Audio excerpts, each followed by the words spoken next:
NDMC के कई विभाग जैसे वास्तुविद एवं पर्यावरण विभाग, सिविल इंजीनियरिंग विभाग, स्वास्थ्य विभाग और विद्युत विभाग आदि अपंग होते जा रहे हैं। उल्लेखनीय है, इन विभागों में कर्मचारियों की लगातार कमी होती जा रही है और इन सब का जिम्मेदार शीर्ष प्रशासन के साथ साथ एनडीएमसी का स्थापना विभाग माना जा रहा है। अगर समय रहते कर्मचारियों की भर्ती का काम पूरा कर लिया गया होता और समय समय पर पदोन्नति कर दी जाती तो आज ये विभाग अपंगता से बच जाते। सबसे पहले हम बात करते हैं वास्तुविद विभाग की, जिसमें करीब 40 अलग अलग पदों के साथ कुल संख्या बताई जा रही है, लेकिन वर्तमान में केवल 9 ही लोग इस विभाग में रह गए हैं। इसी कारण आज इस विभाग का मुखिया एक दानिश अधिकारी है, जो कि तकनीकी रूप से एनडीएमसी के आरआर को पूरा नहीं करता है।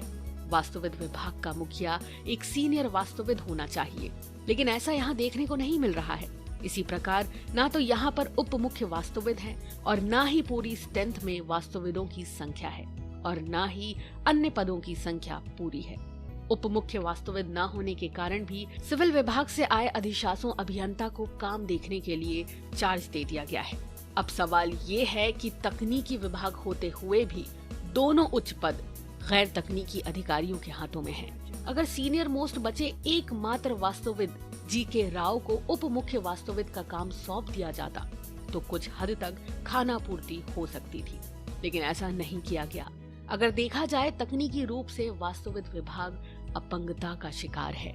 इसी तरह एनडीएमसी के स्वास्थ्य विभाग के एमओएच से अचानक जून 2022 में हेल्थ लाइसेंसिंग का चार्ज अलग करते हुए वर्तमान में प्रतिनियुक्ति पर आए एक अधिकारी को दे दिया गया, जो कि तकनीकी रूप से वो भी गलत नजर आता है, क्योंकि स्वास्थ्य सेवाओं का काम यहाँ पर कार्यरत डॉक्टरों को देखना होता है और वो तकनीकी रूप से स्वास्थ्य सेवाओं के लिए जागरूक रहते हैं। बीच में परंपरा चली थी, हेल्थ लाइसेंसिंग का काम प्रतिनियुक्ति पर आए गैर तकनीकी अधिकारियों के अधीन जाता रहा था, लेकिन बाद में पुनः एमओएच को सौंप दिया गया, फिर अचानक जून 2022 में वापस ले लिया गया। कायदे में सभी स्वास्थ्य सेवाओं को एनडीएमसी के एमओएच के अधीन होना चाहिए। ऐसे ही एक बड़ा अचंभ वाला आदेश उस समय किया गया जब विद्युत विभाग के मुख्य अभियंता सेवानिवृत्त हुए। तब उनका चार्ज भी एक सिविल इंजीनियर को दे दिया गया, जो कि मानकों को पूरा नहीं करता, क्योंकि इस पद के लिए इलेक्ट्रिकल इंजीनियर होना अनिवार्य है। होना तो ये चाहिए था कि विद्युत विभाग के इंजीनियर को कार्यभार देना चाहिए था, लेकिन ये एनडीएमसी है भाई, सब कायदे कानून ताक पे रख दिया जाता है। इस विभाग में भी अनेकों पद खाली पड़े हैं, जिसकी सुध ना तो स्थापना विभाग ले रहा है और ना ही शीर्ष अधिकारी। स्थापना विभाग की कमियों के चलते एनडीएमसी के सिविल विभाग में ना तो सहायक अभियंताओं के पद भरे जा रहे हैं, ना ही अधिशासों अभियंताओं के पदों को भरा जा रहा है।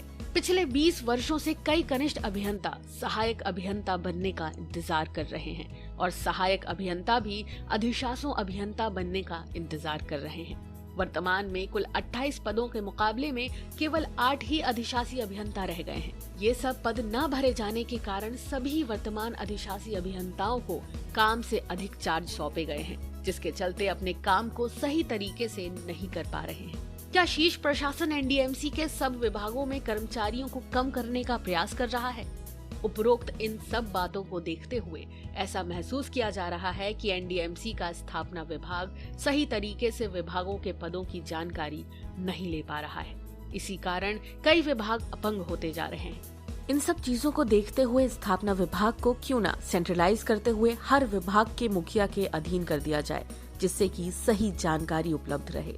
एनडीएमसी के वास्तुविद एवं पर्यावरण विभाग के पूर्व निदेशक अजय कुमार के द्वारा किए गए आदेश के बारे में जो खामियां देखी गयी, उसकी जानकारी शीघ्र ही